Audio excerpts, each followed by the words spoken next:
ये कार्यक्रम सत्य घटनाओं से प्रेरित है। जिनके साथ ये घटनाएं घटी उसकी वास्तविकता उन्हीं तक सीमित है। भूत प्रेतों और अपसामान्य विषयों के होने पर चैनल कोई दावा नहीं करता और न ही प्रोत्साहन करता है।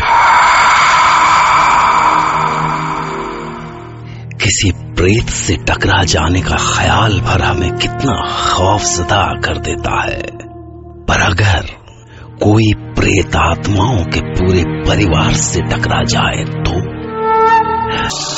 आज हमारे साथ हैं मुंबई के निशीत वागले और वो सुनाएंगे हमें अपने जवानी के दिनों की एक सच्ची घटना जब वो एक प्रेतों की पूरी फैमिली से टकरा गए थे। शायद हम कुछ फ्रेंड्स छुट्टियां एंजॉय करने रत्नागिरी के लिए निकले थे, पर मुश्किल ये थी कि हम घंटों तक इधर उधर भटकते रहे, पर कहीं भी होटल का एक भी रूम नहीं मिल पाया। क्या यार, जहाँ जाओ फुल है। मैंने पहले ही कहा था प्रोग्राम बनाने से पहले बुकिंग करा लो, लेकिन मेरी सुनता ही कौन है। ए, रुक रुक निशित, उधर उधर उधर सामने कोई रेस्ट हाउस जैसा दिख रहा है।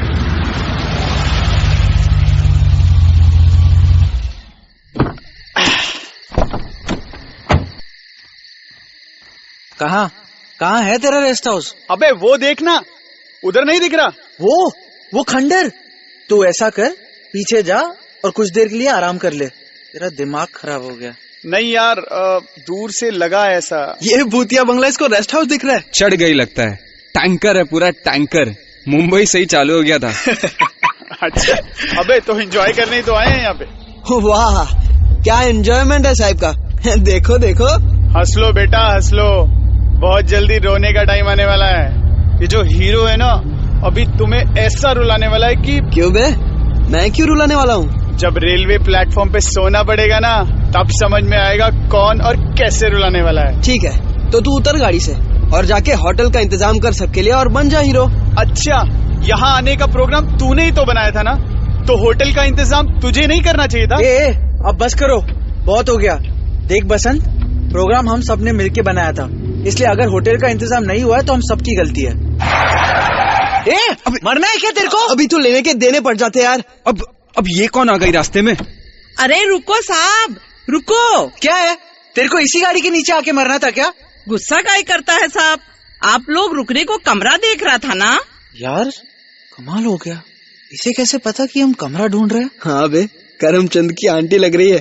जिस तरह से हम हर 50 मीटर में गाड़ी रोक के हर झोपड़ी और खंडर को टटोल रहे हैं ना, उससे तो कोई भी बेवकूफ समझ जाएगा कि हमारे पास साला रहने का कोई ठिकाना ही नहीं है। तू बात कर इससे। पागल है क्या? इससे मैं बात करूं? हाँ, अरे सुन तो क्या कह रही है वो, बात करने में क्या जाता है। ओके। हाँ, क्या बोल रही थी तुम? हमारा छोटा सा घर है यहीं पास में, आपको कोई जगह नहीं मिल रही तो वहाँ रुक जाओ, मैं पैसा भी नहीं लेगी। नहीं। अबे कुछ तो मिला ठहरने के लिए। अबे वहाँ इसके 10 फैमिली मेंबर्स भी होंगे। नहीं साहब, उधर केवल मेरी अंधी सास और भतीजी रहती है। अबे भतीजी भी रहती है? मूड अच्छा हो जाएगा। हाँ चाची चलो, कहाँ है तुम्हारा घर? साहब आप वहाँ वो उधर मोड़ पे पहुँचो, मैं पीछे पीछे आ जाएगी। चल निशित, गाड़ी बढ़ा।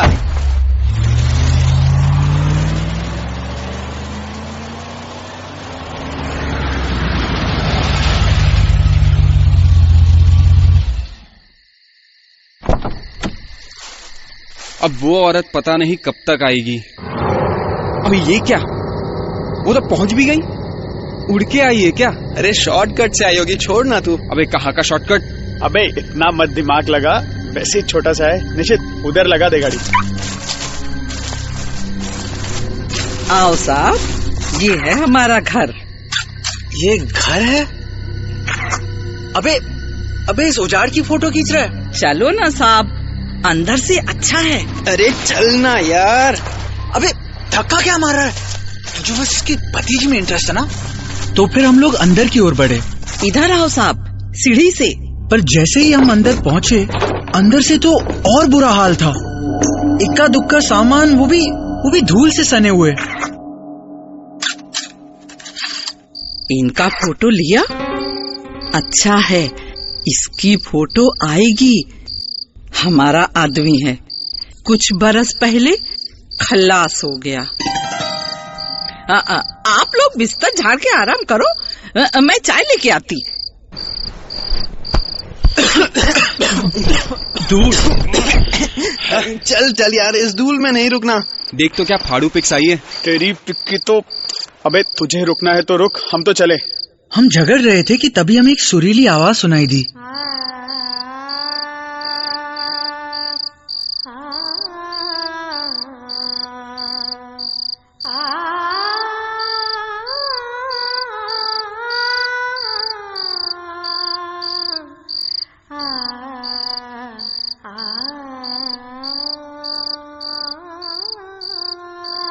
We were spellbound। क्या कशिश थी उस आवाज में। मयंक का तो सुर ही बदल गया। चाची, चाची, चाय बन गई क्या? मैं मयंक के पीछे पीछे गया तो देखता हूँ कि जिस रूम में वो एंटर हुआ वहां एक सुंदर लड़की थी। सिंपल बट क्या ब्यूटी थी उसमें। मयंक जाके उसके पास बैठ गया। आप बहुत सुंदर गाती है। अबे निश्चित आया यार। देखा, चालू हो गया ना मयंक। यार पता नहीं क्या है उस लड़की में, एक बार उसको देख लो तो पलक झपकती ही नहीं। तभी किसी बुढ़िया की खांसने की आवाज आई। बड़ी अजीब आवाज थी। ये क्या है? उस औरत की सास थी ना, वही होगी। मगर यार कौन सा इंसान ऐसे खांसता है? हम लोग शौक से एक उजाड़ रूम की ओर बढ़े। उसी ओर से खांसने की आवाज आ रही थी और जब दरवाजे से झांक के देखा तो वो ऐसा लगा जैसे वो 70-80 नहीं 1000 साल की अंधी बुढ़िया थी। चटाई पर गठरी बने लेटी हुई थी और कैसी आवाज थी उसकी। दया, ओ दया, तू आ गया रे, आ गया रे तू। हमारा तो खून ही जम गया। हम समझ गए कि कुछ तो गड़बड़ है और बस उसी मोमेंट वहां से निकलने को तैयार हो गए। चल चल रोहित जल्दी चल यहाँ से। निकलो यहाँ से यार, कुछ गड़बड़ है। सामान उठाओ जल्दी और निकल चलो। मयंक। अरे कहाँ भाग रहे हो? क्या हुआ? अरे यार तुम लोग भी ना। चल निकल यहाँ से। हम अपना सामान उठा के निकलने को ही थे कि तभी जाने कहां से वो औरत चाय लेके आ गई। कहाँ जा रहे हो साहब? चाय तो पी लो। नहीं पीनी चाय। चलो निकलो सब यहाँ से। और हम सब भाग के सीढ़ियों से नीचे उतरे और गाड़ी की ओर लपके। पर वो औरत इतनी तेज सीढ़ियां उतर सकती थी, वो जैसे उड़ के आई ठीक हमारे सामने। बहुत जल्दी में है साहब, चाय भी नहीं पी। तुम इतनी जल्दी कैसे आ गई? अबे जल्दी गया भाड़ में।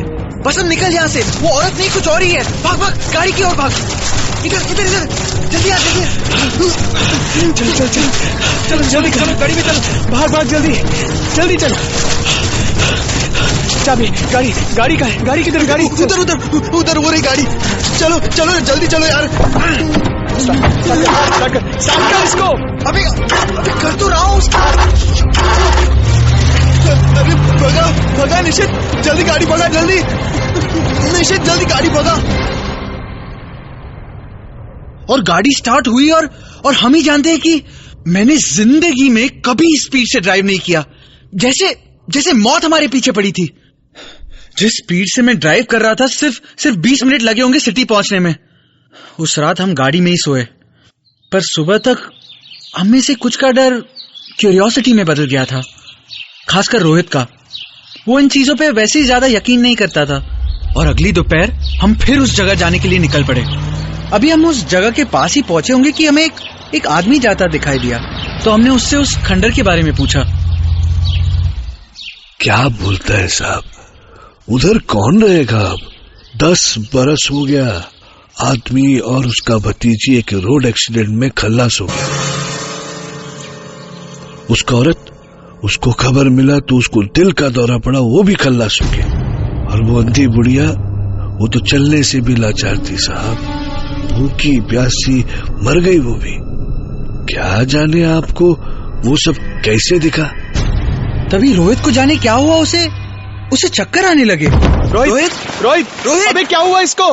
रोहित तू ठीक तो है ना? रोहित, मुझे गाड़ी में ले चलो यार। हाँ ले जाओ यार, इसको उठा के गाड़ी में डालो। हमने उसको सहारा देके एक गाड़ी में लिटाया। अभी बड़ी मुश्किल से उसे होश आया होगा कि उसने अपना कैमरा निकाला, एक पिक्चर सर्च करके हमें दिखाई।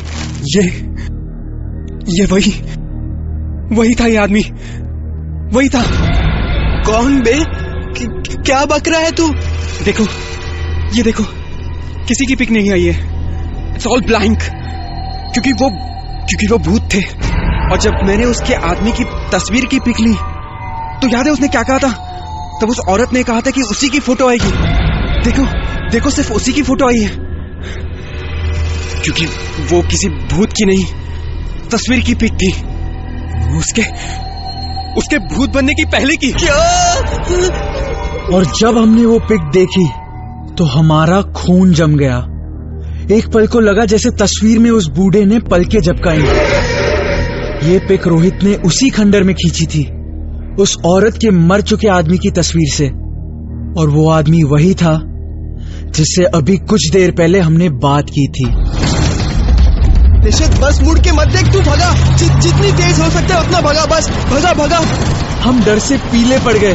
सब बस यही चिल्लाए जा रहे थे, गाड़ी भगा निश्चित, आज कोई नहीं बचेगा। और मेरा ध्यान सिर्फ एक्सीलरेटर पर था। मेरे दिमाग में एक पल को भी ख्याल नहीं आया कि गाड़ी की रफ्तार क्या है। मैं तो सिर्फ मौत से दूर भागना चाहता था। और तभी जोर से आवाज हुई और हमने सामने जो देखा वो सामने बुढ़िया थी, गाड़ी के बोनेट के ऊपर मकड़ी की तरह अपने हाथों पैरों के बल बैठी हुई।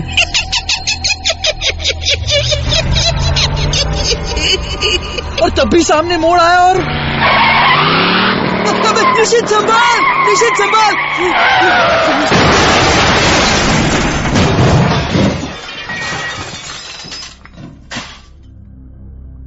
एक पल में सब कुछ खत्म हो गया, दोस्त, दोस्ती और खौफ भी। उस हादसे में सिर्फ मैं बच गया और वो कैमरा जिससे हमने वो फोटोग्राफ्स खींची थी। और आपको पता है, मैंने लाख कोशिश की लेकिन उस कैमरा से वो फोटोग्राफ्स डिलीट ही नहीं होते।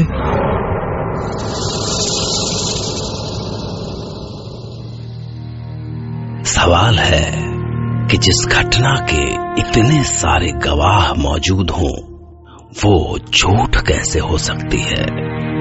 पर पहले वो औरत, लड़की, बुढ़िया और उसके बाद अगले दिन वो बूढ़ा भी, इन सब के प्रेत उन्हें एक साथ कैसे दिखे?